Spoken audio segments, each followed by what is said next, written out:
Our objective is to explain the traditional signs, both minor and major, foretelling the appearance of the Mahdi as conveyed in authentic narrations.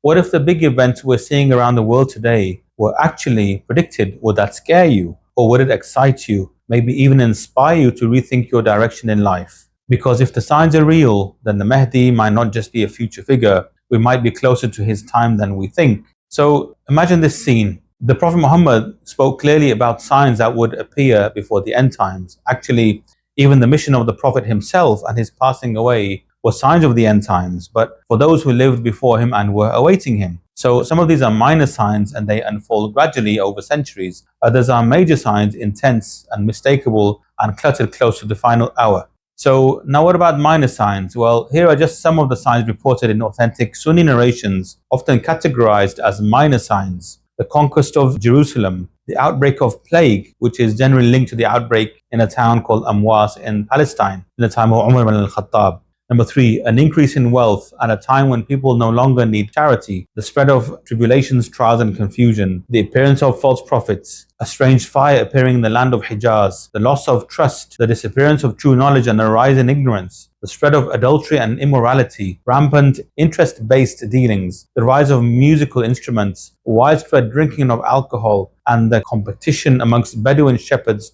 to construct tall buildings. Does all this sound familiar to you? Now what about the major signs? Well, once these begin, the world as we know it will never be the same.